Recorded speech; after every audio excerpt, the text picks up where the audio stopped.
Derek, the Deputy National Coordinator in the National Coordination Office for Prevention of Trafficking in Persons at the Ministry of Internal Affairs. Today, from our national office, I'd like to address you to majorly transnational trafficking in persons. Recently, we've had quite a number of cases upcoming, and the most recent one being about 14 Burundians. The 14 Burundians who were rescued by the police in Gomba from one perpetrator who was using them on the farm. They happened to rush to the police crying out about non-payment. Now, these 14 Burundians have been in the country since 2nd of November 2023 and were trafficked by two particular individuals, purportedly all in Burundian nationals. One, Ndayisenga Pierre. Ndayisenga Pierre happens to reside in Kampala mainly, but is an agent, a go-between, who links the victims with the perpetrators. And the second person is Serungaya Shaban, who uses these names as a Ugandan, it's alleged, but with information is largely suspected to be a Burundian. Now, Serungaya also purports to work as a livestock dealer and also residing in Nakaseke district in Bukatira village. The two perpetrators are on the run, but police is working tirelessly to apprehend them. And these are actually not the first cases of Burundians being trafficked into the country. We've had some cases of female Burundians in Atete who are victimized for sexual exploitation, as we mentioned. Now, what is very disheartening about this whole situation also, aside from the victims, the fact that all the victims were found with Airtel SIM cards each, which were registered under names of different Ugandans. This is quite disturbing, even in the security context, because you can imagine how non-Ugandans happen to have Airtel lines they are using, yet they are in the names of Ugandans. This is really, really dangerous for us and a call to us Ugandans for sure.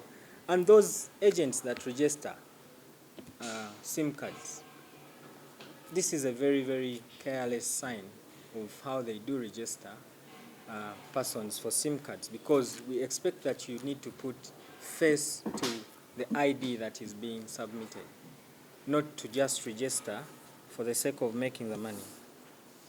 Now, in addition to a similar case of transnational organized trafficking in persons, we had a meeting on 8th of February this year with the Somali Association in Uganda, in Kisenyi, at their headquarters. And one of their major concerns was the rate at which Somali youth are being trafficked out of this country into Libya for numerous exploitation mechanisms.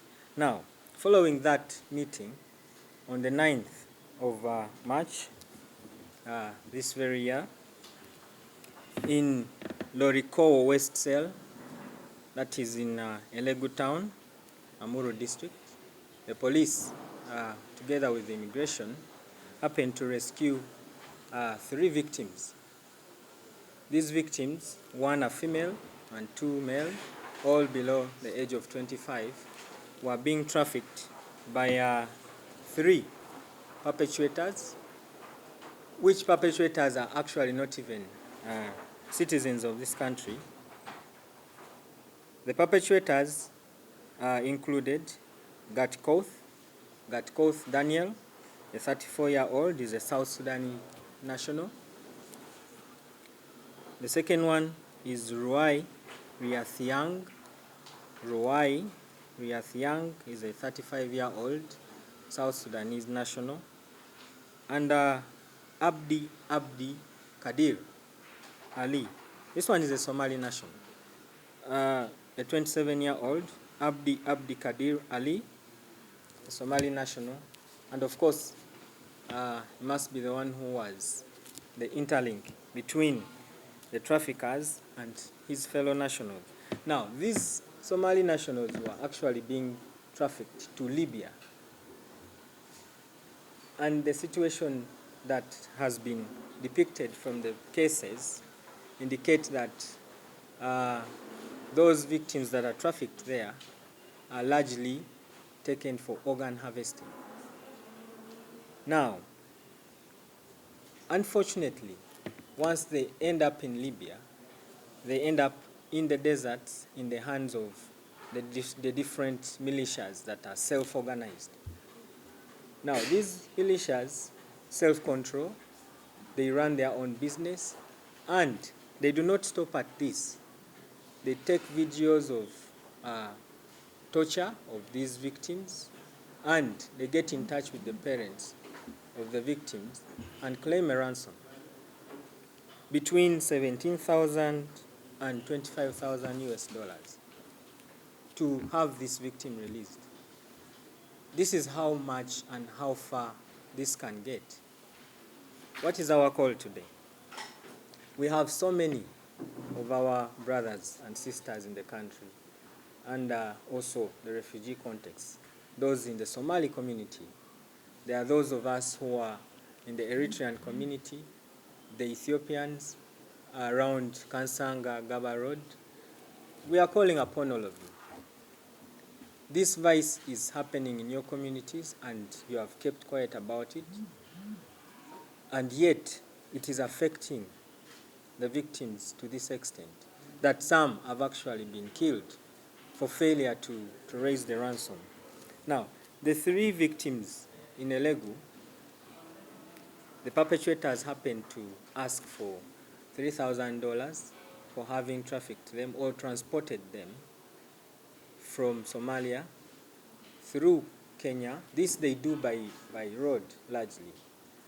They move by road, and they also access the countries through porous points where they have agents at almost every point of the border.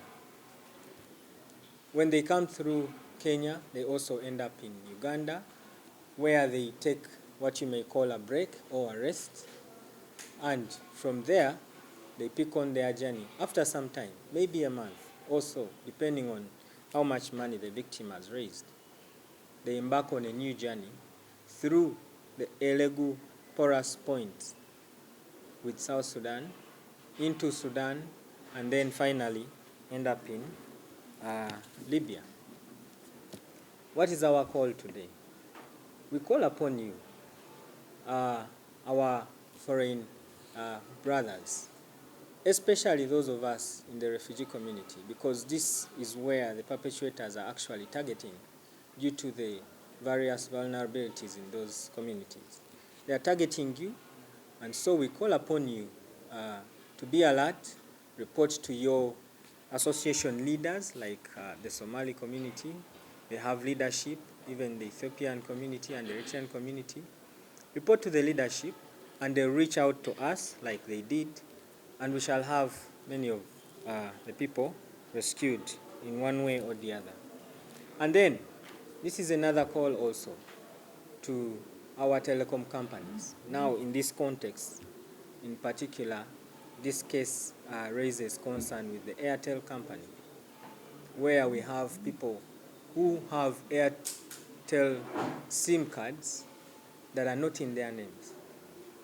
It is really dangerous and causes a security risk, because in case these persons happen to use these Airtel SIM cards for any business that is illegal, this comes down on you as well. And again, they can also engage in other very dubious illegal activities like rebel activities. We have seen them ending up in the hands of ADF. Okay. Thank you.